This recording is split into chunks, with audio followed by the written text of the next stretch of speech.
Right, let's do another deep dive. This time, we're heading into the mud and mayhem of BriSCA F1 stock car racing, specifically the 2024 World Final at Skegness. Oh, yeah, this one was a wild one. Get those forum threads from Stocksnet ready, fire up those YouTube videos from BSCDA F1 and BriSCA because we've got a lot to unpack.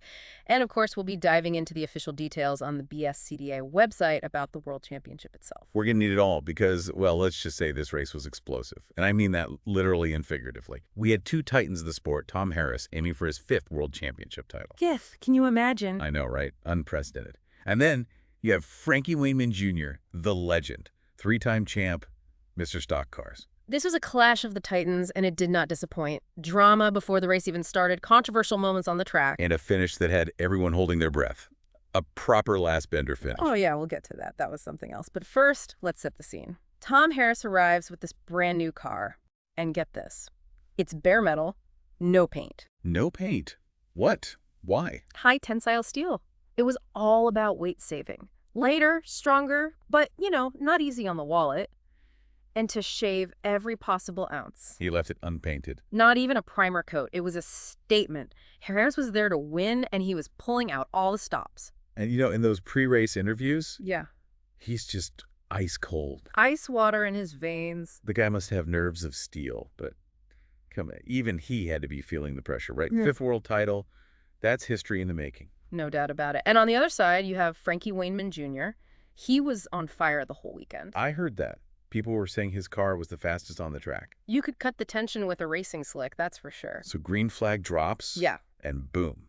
First lap, Wainman Jr. just sends it. Oh, yeah. Pushes Harris wide. And then it's just carnage. Multi-car pileup. Car H318 gets caught in the crossfire. Absolute mayhem. That's classic Wainman Jr. high risk, high reward right out of the gate. Some might call it reckless. Yeah, I can see that. But you could also see it as a power move. Tactical. Assert dominance early. Think about it. Even if it causes chaos, he's sending a message, I'm not here to play it safe.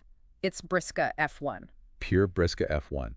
The commentators even called it a howitzer hit. Oh, yeah, they did, didn't they? A howitzer. That gives you an idea of the impact. But here's the thing. Harris's car is damaged. Oh, yeah. And not just a scratch. Yeah. We're talking a smoking rear tire. Yeah. I was amazed it didn't explode. How do you even drive with that? I mean, driving with a damaged tire, it's like trying to dance on a greased floor. You're losing grip, you're losing predictability. And you're just waiting for that blowout. Exactly. It's a testament to Harris's skill that he managed to hold it together for as long as he did anyway. Because this is where things get really interesting and controversial. Oh, yeah. The plot thickens. Race gets red flag. Everyone back for a restart. Yeah. And the rumors start swirling, especially on Stocksnet. Things got heated, let's just say that. Okay, so we've got this restart. Rumors are flying. Everyone's on edge. What happens? Does Harris crack under pressure? Or does he drive like the champ he's supposed to be? Well, Harris gets a clean start, but remember that smoking tire? It's still there. Wainman Jr., though.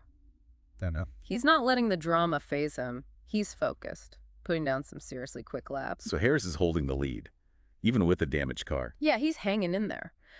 But here's where it gets interesting. Wainman Jr. starts closing the gap. Lap after lap, he reels Harris in. Oh, man, I bet the tension was unreal. You can practically feel it through the YouTube footage. Oh, it was electric, and the crowd, they were going wild. This is BriSCA F1 at its best. Two legends pushing themselves and their cars to the limit. And this story, well, this story has a chapter called The Last Bender. Last bender. Okay, for those who don't know BriSCA F1, what's a last bender? Think of it like this. It's a high-risk, high-reward move. The driver tries to overtake on the final corner, using the momentum of the turn to slingshot past. It's a spectacle. Audacious. You're on the edge of your seat. So, final lap. Wainman Jr.'s right behind Harris. Everyone's heart is pounding. What happens? They come screaming into that final corner. Wainman Jr. sees his chance, dives low, aiming for that last bender, trying to snatch victory. It's a move that takes guts. Oh, man, I would have been a nervous wreck watching that. Did he do it? It was close, so close. Harris somehow manages to hold his line, even with the damaged car. He rides that last bender, keeps Wainman Jr. at bay, and crosses the finish line. 5th World Championship title. Wow. Talk about a nail-biter. So, Harris wins, makes history. But you got to feel for Wainman Jr. He came so close. Yeah, he drove like a man possessed. That's what makes BriSCA F1 so great. The drama, the skill, the never-give-up attitude. Even in defeat, Wainman Jr. earned respect. He made it a race for the ages. For sure. But let's not forget the elephant in the room, right? That controversial restart. It still hangs over Harris's win. What's the chatter like online? Stuxnet is a war zone. Yeah. Some are praising Harris. Incredible skill, resilience, driving with damaged car, overcoming the pressure.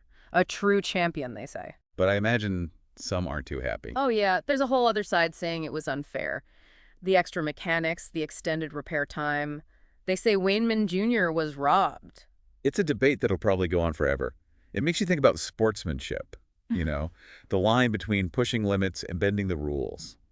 Where's the line in a sport like BriSCA F1 where contact is part of the game? That's the big question. We see it debated all the time in motorsports. This World Final just brings it into focus. That's what makes this deep dive so interesting. It's not just about a race. It's about the heart of BriSCA F1, the passion, the controversy, the personalities, the gray areas. Exactly. Those gray areas, those questions that stick with you. That's what makes you want to dig deeper, analyze, debate.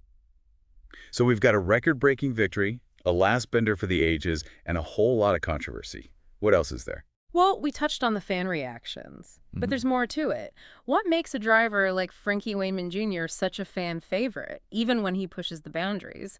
And Tom Harris, he's often seen as more clinical, right? But he inspires a lot of loyalty, too. There's a lot to unpack there. Let's unpack it then. All right, so we've gone over the race itself, all the crazy moments, the controversy, that nail-biting finish.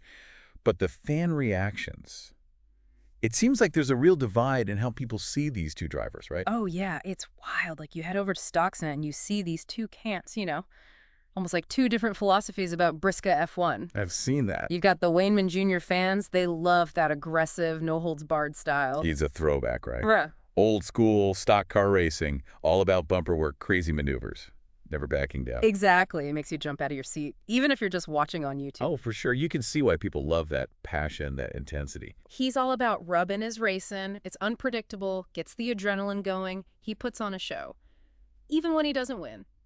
And for a lot of fans, that's what they want. And then you've got the Harris fans. They like that more calculated approach, right? Yeah, he's like a chess player, thinking a few moves ahead, always looking for that edge. They see him as a tactician. Stays cool under pressure, makes the right moves. His fans respect that intelligence, that precision. To them, he's a champion who earns it through skill and strategy, not just brute force. So it's like two different philosophies clashing on the track. And neither one is wrong, right? It just depends what you like as a fan. Exactly. That's what makes BriSCA F1 so great. It can be both of those things. You can win a world final with a calculated approach like Harris, or you can win it by being a bit of a banger racer like Wainman Jr.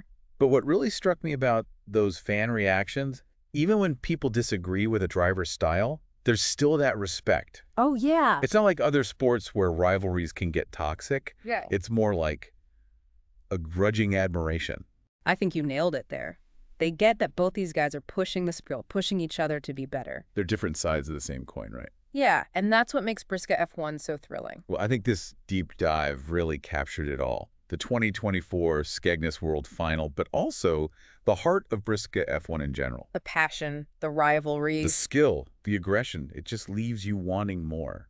And who knows what'll happen at the next World Final. That's the beauty of it. But one thing's for sure, whether you've been watching for years or you're brand new to it all, BriSCA F1 never disappoints. That is the truth. So there you have it, folks. A deep dive into the madness that was the 2024 BriSCA F1 World Final. We talked about the race, the drivers, what the fans are saying, the big questions that this sport throws up. Thanks for joining us. Until next time, keep an eye out for those checkered flags. And remember, in BriSCA F1, it's always more than just a race. It's a story.